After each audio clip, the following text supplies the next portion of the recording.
everyone, Amy here. This background paper is part of the Dream Maker collection. I did a short video already that you can find on both my YouTube and my Instagram. The Instagram one's a little longer. And this is, so I've used this sticker here and this one here, but this is the sticker sheet. And then these are the papers. This is another cardstock sheet, so you can get separate cardstock in this packet. So I'm just gonna do a flip here so you can see the other side as well. And there we go. So that gives you an idea. It's very colorful, and I have these nice pictures with this red car that worked with the raspberry color. So I am going to be using these photos today. Okay, here I've got my photos still laid out the way I want them. And I think I want to put some of this paper in behind. So I'm thinking kind of frame this photo the most. And then I will put a little piece over here just as this is. I do think there needs to be a separation here a little bit because they're both kind of faded. So I think I may put a tiny edge of this. I can't see myself using this paper a lot, so I'm not too worked up about using it up. And I will probably gut it out, otherwise it gets so thick. Okay, so then that would be like that.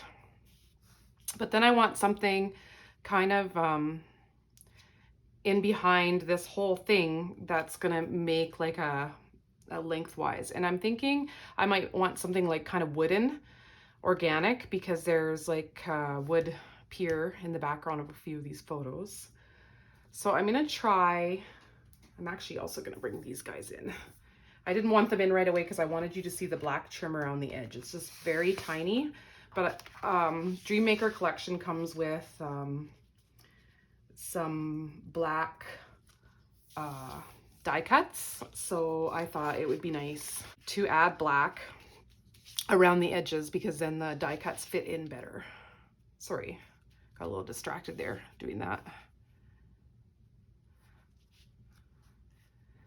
I actually like it better if this goes right here because I'm trying to make it a continuation. It's a lot easier for me to visualize where I want to cut this paper. So like that. And then I was thinking about coming down to the bottom, but I haven't fully decided on that yet. And I want to try doing some wood grain. I'm gonna try making my own wood grain. I thought about trying to make it with this sheet of paper. So I'm just gonna get out my all-purpose mat. So this is a variation on a video that Tawnya Roberts did on creating your own wood grain paper, and I will link that down below. I thought that this paper really lent itself well to looking like wood. So I'm just sort of taking 1.5 inch panels, and I'm selecting only the areas that have the colors that I'm kind of using in this layout. So I avoided the yellow orange color that's in here. So once I have my panels cut, then I one by one inked around the edges. I did that I wanted it to be quite strong. So I used charcoal ink to make a darker shading around the edges. And then I used mink ink, and I used the entire ink pad, and I just tested it out on this piece I'm not going to use, and then I just slid it along the wood plank, so to speak, and to just kind of give it the more coloring of wood. And remember that the ink always dries a little bit lighter, so these are going to look darker to start with. I also figured out a method on the last layout that I did, that I was trying to do wood panels. I figured out a method to make knots in the wood, or they could be nails. This is the Melissa Esplin journaling pen or calligraphy pen, and I just used the back end to make a circle and I ink it up, and then I just kind of twirl it, and it makes kind of partial or full circles, and sometimes I like misprint another one on top, and I think they look quite a bit like knots once it all dries. Now I'm sure that I could find a stamp to do this with. I think there's even a little circle stamp that came with the Dream Maker stamp set, but this method worked for me because it kind of leaves it open in the center, and so I'm just going with it. I'm too lazy to search through my stamps and find a stamp that might work. Now, I don't know if lazy is the right word in this instance, but you know how you've got something going on in front of you and you don't want to just get up and stop and go and root out a stamp set. And I've not yet put all my stamps in Evernote. I might do that one day, but yeah. So this is the way I chose to do it. And here I'm just snipping off all the little ends, and I'm just going to tuck these planks underneath here. In the end, I end up overlapping them a little bit, and I think that lends itself even more to them looking like planks or siding. And then I tuck the little ends that I cut off on the other end just to give it that continuity that it's across both pages. I really think that these look like planks. Let me know in the comments what you think, if you think this was a good method or if you'll try this out as well. Now you'll notice that I haven't cut my raspberry kind of colored paper that I'm setting my photos on now. That's because I haven't fully committed to how far in I'm going to place it. And so once I cut it, it's cut. And so I'm just kind of waiting on that to make sure I've got it where I want it. I thought about a few different titles, but This Lovely Day was just kind of the perfect title. And with the black trim I left around the outside, and I wanted to use these black embellishments from the die cuts, I decided that this was the best way.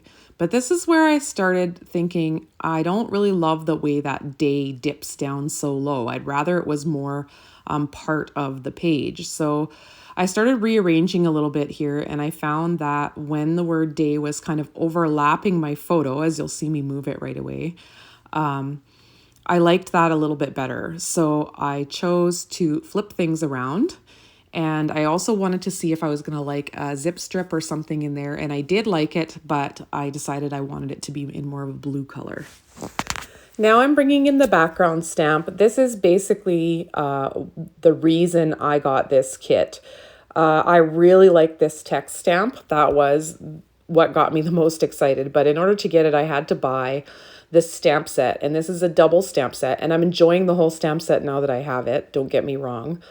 But this stamp set was, I think in Canada, $40 or so. And for another $30, I could get the entire kit with the cardstock, with the stencil. There's a stencil, and with the die cuts. So I thought, well, I'm just going to do it. And you'll see there that I wave up that little piece of foam that comes in the stamp set, because I keep forgetting it to put under my part that I'm stamping, and then my stamps don't come out perfect. But thankfully it's a background stamp, so it doesn't matter too much. See there, I forgot again. So silly. Oh, now I'm remembering to put it in, and I'm going to use those little, that text stamp again. What a great stamp for creating your own ephemera.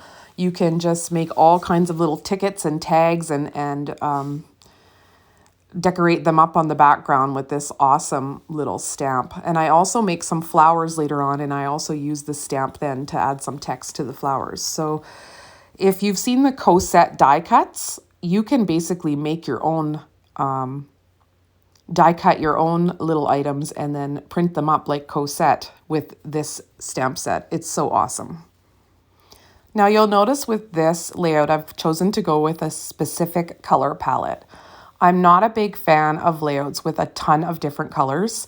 I do it sometimes, and I've had people tell me, well, if your photos don't go, you can always print them in black and white or sepia. And from time to time, I will do that. But I do find, like with this specific layout, I don't really want these pictures in black and white, because I think they are just, I want to show the red car and I want to show the teal blue ocean.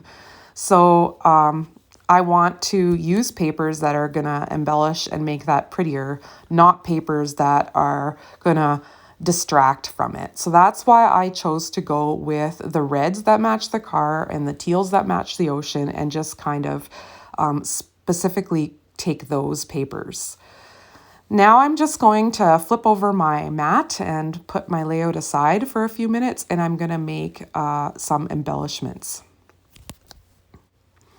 So I've just got white daisy here, and I'm printing up the background with this stamp again, and I'm using glacier ink.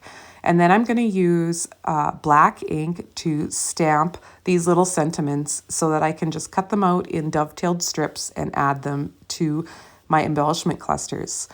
I'm also going to stamp these flowers, and I did the same thing again. This time I did it in black, the printing in the background. Then I stamped the flowers over the printing, and I did this on this marble like pinky raspberry cardstock. And then I'm going to cut the flowers out, fussy cut them, because there is not die cuts with this set. Now, in order to give your flowers some shape, you want to curve the petals a little bit, and then I'll put the dimension tape just on the petals so that I can glue the center of the flower straight to the page, and then the petals can come up and then roll back down over the puffy tape. So it kind of gives them some dimension even behind the plastic once they're in the album.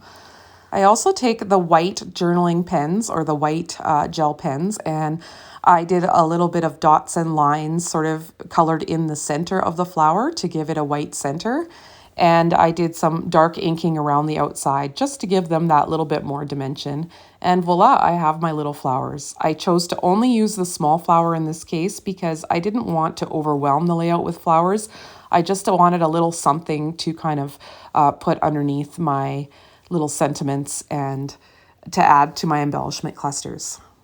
It always makes me so happy when I'm able to use the stickers and the die cuts and create my own embellishments. I just think that it's so nice to be able to utilize all the supplies. And I also cut that one sticker there that you just saw me place in half so I could use some of it under the picture of my husband and I. The next thing I'm going to bring in is, after these gluing some of these die cuts down, is the little splotch stamp that comes in the stamp set. I'll be showing it to you. And I'm going to add some little ink splotches here and there to kind of finish the layout off, as opposed to adding brads or the little enamel dots that we often add at the end. I'm using these. I really enjoyed creating this layout and remembering the day that my husband and I drove from Houston to Galveston in this convertible Mustang. And he was pretty excited about this cool car, of course. And I hope you enjoyed coming along for the ride, no pun intended, and watching this layout come together. Thank you for watching. If you haven't subscribed to my channel, you may want to do that, because then you'll know when I put up videos, and hit that bell icon and hit like if you liked it. So thanks so much for watching, and I'll catch you next time. Bye.